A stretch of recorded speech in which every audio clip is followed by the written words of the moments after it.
आपने भूपेंद्र सिंह हुड्डा का आधार कल नहीं देखा कि एक पुलिस वाले ने किस तरह से उसके गले में हाथ डाल दिया था। आपने भूपेंद्र सिंह हुड्डा का आधार कल नहीं देखा कि एक पुलिस वाले ने किस तरह से उसके गले में हाथ डाल दिया था। आपने भूपेंद्र सिंह हुड्डा का आधार कल नहीं देखा कि एक पुलिस वाले ने किस तरह से उसके गले में हाथ डाल दिया था। विधानसभा का सत्र चल रहा है, कल शुरू हुआ था 20 तारीख को। मैंने विधानसभा का सत्र कल देखा। बड़ी हैरानी की बात है, विपक्ष जो है सरकार के खिलाफ जो मुद्दे थे, सरकार के खिलाफ जिन इश्यूज को लेकर के विपक्ष को अपनी बात रखनी चाहिए थी, उस बात को रखने की बजाय नूरा कुश्ती कर रहे थे। और भूपेंद्र सिंह हुड्डा तो केवल एक ही बात कह रहा था खड़ा होकर कि हम जब विधानसभा की तरफ बढ़ रहे थे तो पुलिस के लोगों ने हमारे साथ बदतमीजी की। वो तो अपना दुखड़ा रो रहा था कि उनके खिलाफ कार्रवाई हो जिन्होंने उनके साथ कोई बदतमीजी की।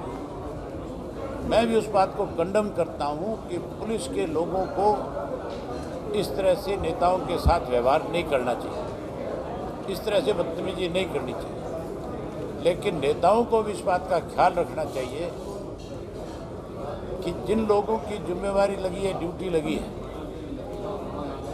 अगर वो आपको उस निर्धारित स्थान से आगे जाने में रुकावट पैदा करते हैं, तो उनकी उस मजबूरी को भी समझना चाहिए, ना कि उनके साथ बदतमीजी करनी चाहिए। कल के सेशन से लगता है कि विपक्ष है ही नहीं। जिस ढंग से कल विधानसभा के अंदर किस इश्यूज पे चर्चा होनी चाहिए थी, डिमांड करनी चाहिए थी, इनको अपनी तरफ से कॉलिंग अटेंशन मोशन देना चाहिए था, इनको काम रोको प्रस्ताव देना चाहिए था, शराब माफिया पर, रजिस्ट्री घोटाले पे, पेपर लीक मामले पे, इन्होंने उन पे चर्चा करने की बजाय, उन चीज़ों पे कॉलिंग देने की बजाय, काम रोको करने की बजाय अपने अपने दुख रोने शुरू कर दिए। और उसका सरकार को सीधा सीधा फायदा हुआ। सरकार जिस कटघरे में खड़ी होनी चाहिए थी, उसको एक दिन के सेशन में दिक्कत नहीं आई। मुझे लगता है अगले 2 दिन का सेशन जो और बचा हुआ है, उसमें भी इसी किस्म की विपक्ष की भूमिका रहेगी।